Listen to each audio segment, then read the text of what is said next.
Kuwait City, November 1967. The finance minister opens the morning cable from London. Sterling has been devalued 14.3% overnight. His government held 80% of its reserves in sterling. London had promised no devaluation. The British ambassador called him personally 2 weeks earlier to give assurances. The assurances were lies. Kuwait loses the equivalent of 5.9% of its entire gross national product in a single weekend. Not because Kuwait made a bad decision, but because Kuwait trusted the reserve currency. Now here is what nobody tells you about this story. Kuwait saw it coming. Kuwait had already cut its sterling holdings from 80% to 62% between 1964 and 1967. That was the smart money. The problem is 62% was still enough to devastate them. Here is what keeps me up at night. Every reserve currency in history has collapsed. Not one has been permanent. The Spanish real dominated global trade for a century, then collapsed. The Dutch guilder was the most sophisticated financial instrument in the world, then collapsed. The British pound sterling dominated global reserves for over a century, then collapsed. Every single one followed a specific documented sequence, and the sequence always begins the same way. The countries on the outside get hit first. Long before the core currency shows stress, something happens to the currencies at the edges of the system. That is what I want to show you today. By the end of this video, you will know the 4 warning signs that appeared before every major reserve currency collapse in history in the order they appear. You will know which ones are visible right now, and you will understand why the countries closest to the edge of today's dollar system are already showing signs that preceded every prior transition. Stick with me. Before we go further, understand this. I am not a financial advisor. Nothing in this video is investment advice. This is a forensic examination of what the historical record actually shows. What you do with that information is your decision. Let me give you the pattern first, then the evidence. When a reserve currency dies, it does not die at the center first. The British pound was still functioning fine for people in London when Kuwait was losing 6% of its national income. The Dutch guilder was still circulating in Amsterdam when the plantation economies of Suriname collapsed under the weight of guilder-denominated debts they could not repay. The erosion starts at the edges, always. The peripheral countries absorb the impact first. Then the damage moves inward. By the time it reaches the core, the transition is mostly complete. Same pattern, same sequence, every single time.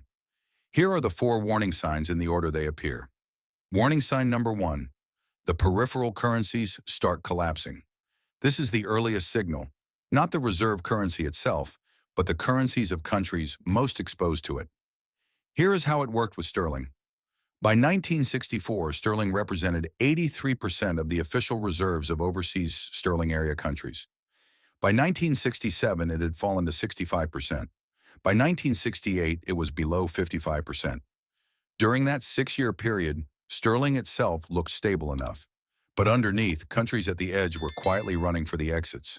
Burma sold virtually its entire sterling balance in 1964 and 1965. Over 50 million pounds were gone from its holdings. Burmese authorities started writing gold clauses into commercial contracts, including the timber trade, so they could recover losses if Britain devalued sterling. Burma saw what was coming 3 years before the devaluation. Iraq announced plans to leave the sterling system in 1958 after its revolution. South Africa cut its sterling holdings from 25% to 3% between 1955 and 1967. India went from 417 million pounds in sterling to 85 million over 9 years, a division by 5. While official communications from London said everything was fine. Now look at today. The Turkish lira has lost 80% of its value against the dollar over 5 years. The Lebanese pound has collapsed 98%. The Egyptian pound has lost 70% since 2022. The Argentine peso has been through multiple maxi devaluations in the last 3 years. The Nigerian naira lost 70% after unification in 2023. The Pakistani rupee has halved. These are not unconnected events. These are peripheral currencies under stress from dollar-denominated debt and dollar-priced commodities.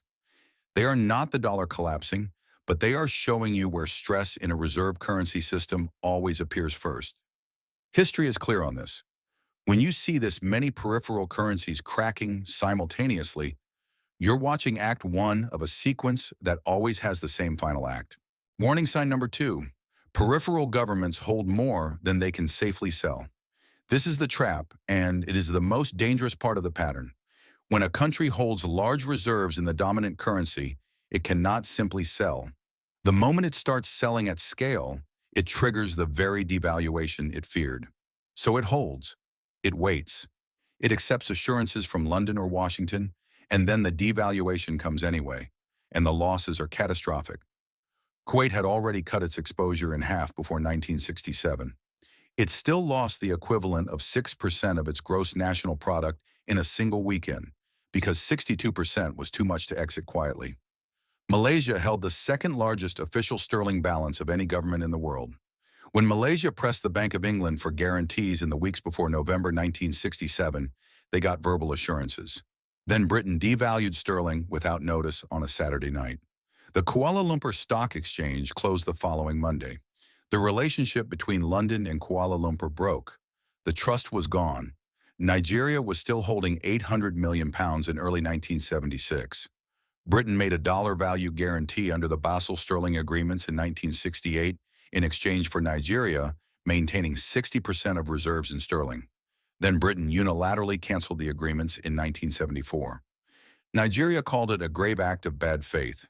It received £356,000 in total compensation, $3 million for holding $800 million. Here is what blows people's minds about this mechanism. The trap is mathematical. The bigger your sterling position, the less you can sell.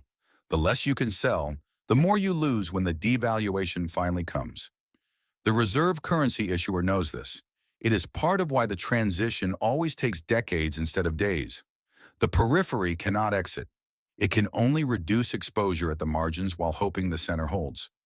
Today, developing economies hold roughly $6 trillion in U.S. Treasury bonds and dollar-denominated assets. The question is not whether they want to reduce exposure. Many do. The question is how much they can sell before triggering the adjustment they're trying to avoid. The answer is not as much as they would like. Let that sink in. Warning sign number 3. Central banks start accumulating gold. When reserve managers stop trusting the paper and start wanting the metal, that is a signal that has preceded every major reserve currency transition we have documented. Look at what happened before sterling collapsed. Charles de Gaulle openly declared in 1965 that gold was the only true international money and began converting French dollar reserves into gold. He sent the French Navy to New York to physically collect it. Between 1965 and March 1968, the gold pool, a cooperative arrangement among major central banks to stabilize the gold price, sustained cumulative losses of $3,692 million. United States gold reserves fell 25% in 3 years. The pool collapsed on March 17, 1968.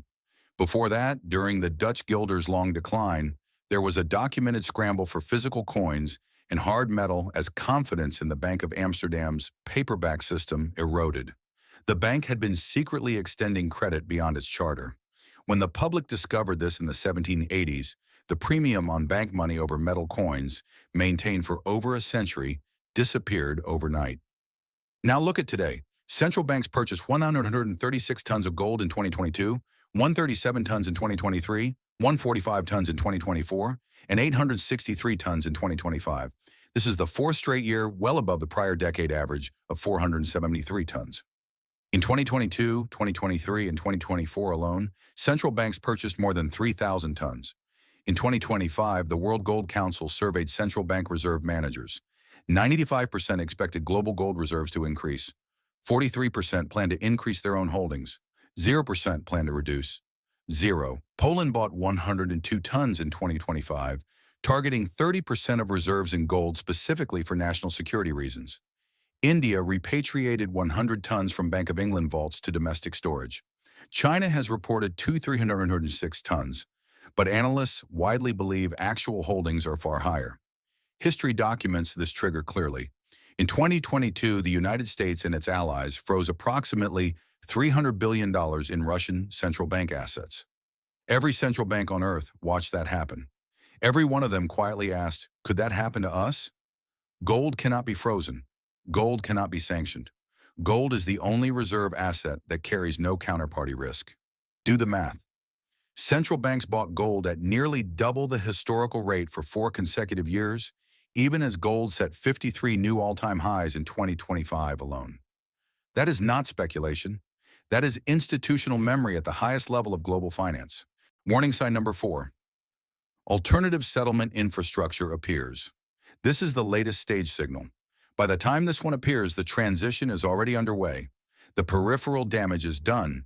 The gold is moving. Now the architecture for a new system is being built.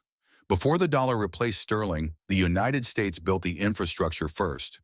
Bretton Woods in 1944 created the International Monetary Fund and locked in the dollar-gold peg. The United States created the World Bank at the same time. American financial institutions expanded globally through the 1950s and 60s. By the time sterling finally collapsed in 1976, every major country already had the dollar infrastructure in place to absorb the transition. Before sterling replaced the guilder, London built its own clearing infrastructure through the 19th century. The London Stock Exchange, the Bank of England's note-issuing capabilities, and the Bill of Exchange system gave traders an alternative long before the guilder's demise was obvious. The sequence is not reserve currency collapses, then alternative emerges. The sequence is alternative infrastructure, builds quietly for decades, then the reserve currency collapses. Now look at today. China's cross-border interbank payment system processed $24.47 trillion in 2024. That is 3 times what it processed 5 years ago. By the end of 2025, it had 193 direct participants and 1,173 indirect participants across 189 countries. Russia's SPFS financial messaging system now has 177 foreign participants from 24 countries. China and Russia now settle 99% of their bilateral trade, $245 billion per year, in yuan and rubles, down from 25% in 2021. The M-Bridge platform involving central banks of China, Hong Kong, Thailand, the United Arab Emirates, and Saudi Arabia processed $55 billion in cross-border transactions through November 2025. The Bank for International Settlements quietly withdrew from the project in October 2024, handing control to the participating nations. At the 2024 summit in Kazan, BRICS nations launched a payment system called BRICS Pay and began exploring a settlement instrument called the unit, pegged 40% to gold and 60% to BRICS currencies. If you are seeing these patterns and asking yourself what history says to do about it, hit subscribe. I show you the autopsies so you see the patterns before they repeat. It is free, unlike financial literacy in a system designed to keep you ignorant. Now here's the counterpoint the honest version of this analysis requires. The dollar still sits on one side of 89.2% of all global foreign exchange transactions as of the Bank for International Settlements April 2025 survey. That is up from 88.4% in 2022. The dollar's share of SWIFT payments hit 50.2% in January 2025. The renminbi represents 2.1% of global reserves. There is no viable replacement currency on the horizon. The transition from sterling to the dollar took 30 years. From the guilder to sterling took over 50. Reserve currency transitions are measured in decades, not months. But here is what history actually tells us about that timeline. The peripheral damage does not wait for the transition to complete. Kuwait took its losses in 1967. The sterling area countries that held on through 1976 took additional 20% losses when sterling continued falling after it floated. Nigeria was still holding £800 million in 1976, 9 years after the devaluation it saw coming. The countries at the edge pay first, pay longest, and are still paying when it is over. The question history asks is not, is the dollar about to collapse? The historical record says that question will not be answered for decades. The question history asks is, where are you in the sequence? And the answer from all 4 warning signs is the sequence has started. Here is what history shows survived every prior reserve currency transition. Number 1, gold, every transition verified. In dollar terms, gold rose from $35 per ounce in 1971 to $850 per ounce in January 1980. In British pound terms, gold rose from £14 per ounce in 1945 to over £400 per ounce by 1980. Before that, during the guilder's collapse, Physical metal was the only thing that held value as the Bank of Amsterdam's paper became worthless. Number 2, equities in productive companies with foreign earnings. Not bonds, not cash, equities. The Barclays Equity Gilt Study, covering over a century of British data, shows that equities returned 5.1% annually in real terms, while gilts returned 1.2% and cash returned 0.8%. During sterling's decline, companies with assets and revenues denominated in foreign currencies did best. Number 3, real assets, land, real estate, and physical productive capacity. In every transition, the owners of productive physical assets came through. Holders of government promises did not. Here is what history shows went to zero. Government bonds denominated in the declining currency. The research of Carmen Reinhardt and Belen Sprancia for the International Monetary Fund shows that real interest rates on government bonds were negative roughly half the time during 1945 to 1980 in advanced economies. For the United Kingdom specifically, the real rate on government bonds was negative in 24 of the 30 years after the Second World War. £100 invested in British gilts in 1945 without reinvested income would be worth approximately £2 in real terms by 2014. Not almost nothing, £2. And here is the thing that should concern every holder of dollar-denominated government bonds today. The United States federal debt crossed $39 trillion in April 2026. Interest payments on that debt hit $1.2 trillion in fiscal year 2025, nearly tripling from $345 billion in 2020. Interest now exceeds defense spending. The Congressional Budget Office projects debt rising to 120% of gross domestic product by 2035. Britain hit those levels in 1945. It took 30 years to work through the consequences.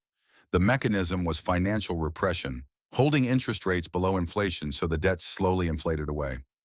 The people who held government bonds for 30 years paid the price. The pattern is visible if you're willing to look. 4 warning signs, all 4 are showing. Peripheral currencies cracking across Turkey, Lebanon, Egypt, Argentina, Nigeria. Peripheral reserve holders trapped in exposure they cannot fully exit. $6 trillion in treasury holdings that cannot be sold without triggering the adjustment.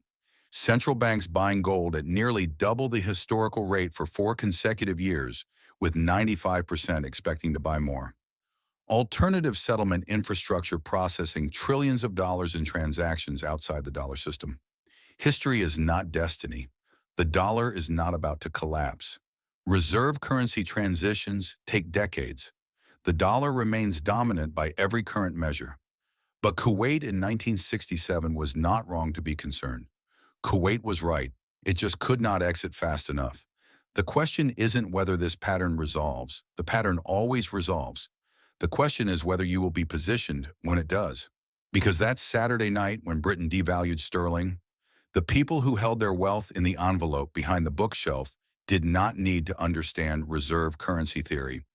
They just needed to hold something the Bank of England could not devalue. The pattern is mathematical. The outcome is inevitable. The only variable is you. Now go diversify before you are forced to. If this story has changed the way you perceive the stability of the global financial system, please subscribe and like the channel. We are excavating the history they have tried to bury. Plant the seeds for your future. The next treasury of knowledge will open soon.